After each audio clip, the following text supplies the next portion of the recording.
This video, I'm going to show you how to make benches for a farm table that I made in a previous video. I'll put the link in the description if you want to look at that table.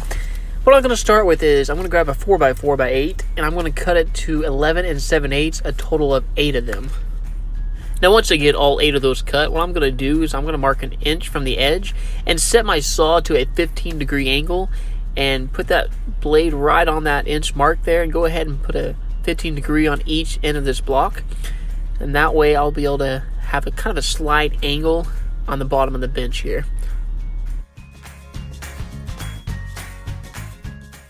Now once I have that 15-degree angle cut on both ends, what I'm going to do is I'm going to notch out in the center of it. That way I can fit a 1x3 in, just like you see here.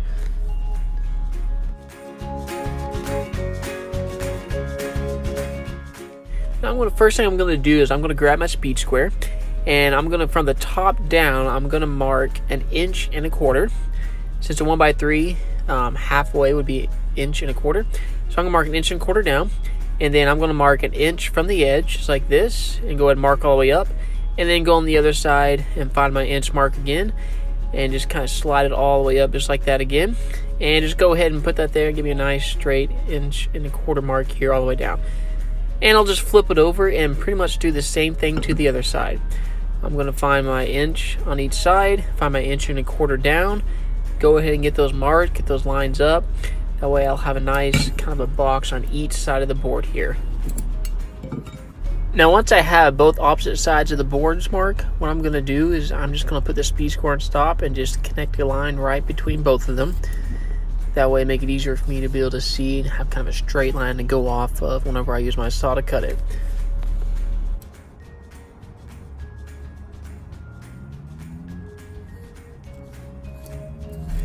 And once I have those lines marked, this is something kind of what it should look like here. And once you have that marked, just basically do the same thing to the rest of your 7 blocks. And you're only going to need it on one end of them.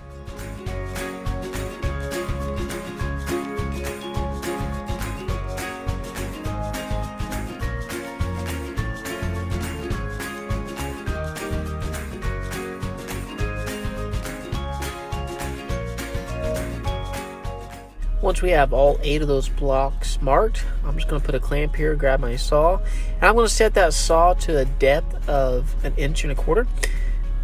And then I'm just going to go ahead and make some passes through with that saw, and then I'm going to take my chisel and just kind of knock it out and make it nice and clean, and go ahead and just test it, make sure that 1x3 will fit in there, and it fits perfect. And just go ahead and do the same thing to the rest of them. Just taking my time, being careful here, and trying to keep my line as straight as possible, and just making nice, quick, easy passes.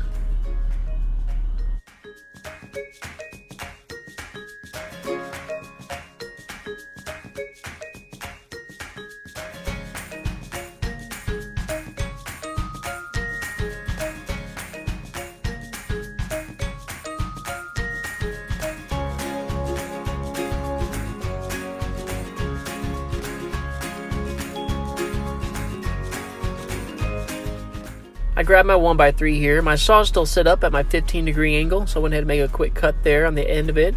That way I already have my angle. And then I'm going to take my tape measure. I'm going to measure over 8 5/8. Make a mark right there. And I burned 1 inch right here, so I'm actually doing it to 9 5/8. But really the length is 8 5/8. So I went ahead and make my mark. And once I make my mark, again, my saw is still at 15-degree angle. Go ahead and make that cut. And once I make that cut all the way through, I'm just going to flip this 1x3 over. That way it already has the right angle on the side that I need. Again, grab my tape measure, make that 8 5/8, make that mark, and then I'm just going to go ahead and make that cut again. And then you'll need a total of 4 of these.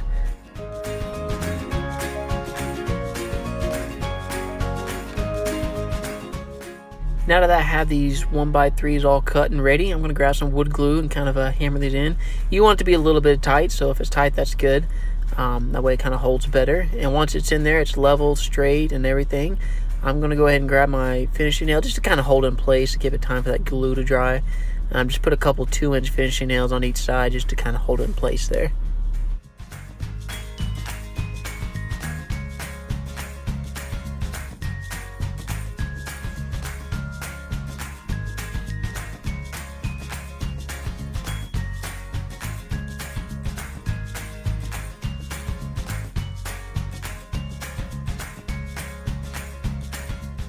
I grabbed my 2x6x8s here. I'm going to cut 2 times at 43.5. So I get a total of 4 boards out of both of these 8-footers here. And once I get those cut, I'm going to go ahead and grab my pocket hole and my drill and go ahead and drill some holes for pocket screws. I'll use 1.5-inch screws here, putting some wood glue in between them. And once I get that done, I'm going to cut, as you see here, 2 2x6 pieces, which will be at 10.5 inches. And I'll just go ahead and screw those together. And then once I'm done with that, I'm going to grab my 1x3s. I'm going to cut 2 small ones at 7 inches. And then I'm going to cut 2 at 39 inches. And that way, it'll kind of give me a good 1.5-inch reveal all the way around. And it kind of looks something like this once you're done here. I have my speed square here, mark about 6 inches from the edge, and then go ahead and make about 1.5 inch wide little notch out here using my saw. And this will be what the actual feet themselves will kind of rest into. And it's going to be about 3/4 inch deep. And then I'm going to grab some 1/2-inch plywood and just kind of cut about a 4-inch piece and about a 1-inch piece to go on each side. And this just kind of helps really secure the end here and really give something that these legs can kind of glue to and get a good secure foundation to. On top of that, I will use some 2-inch trim screws to really kind of help tie it together here. Now it comes to the fun part of sanding.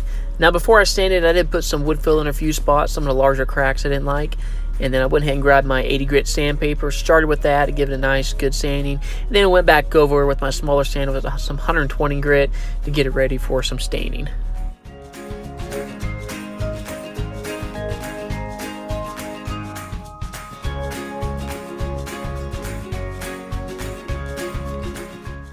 Alright, now it comes to the last part of just staining and painting. And again, this is just kind of the customizable part, whichever works best for you. I chose white paint because that's what I already did my other table in. So I'm going to paint the bottom portion white. And then I'm going to use some red oak stain for the top. And then once I'm done with the red oak stain, I'll kind of go over it with some polyurethane just to kind of give a nice, good seal and give it a little bit of a shine and glossy look to it.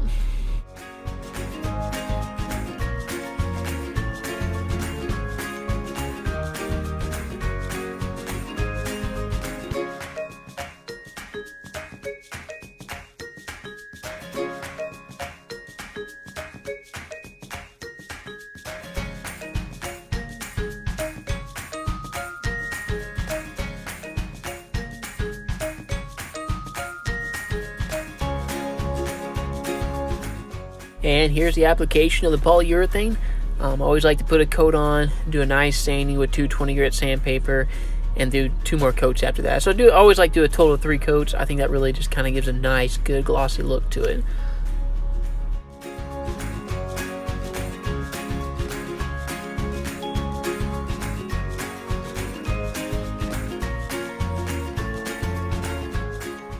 And for the best part, it's always nice to have a job done. Here's what they look like. Just a real simple bench. Should cost you probably less than $40–50 in materials. And again, I have a picture with the actual table itself so you can kind of see what it looks like here. And let's go. It's ready to go, ready to be used.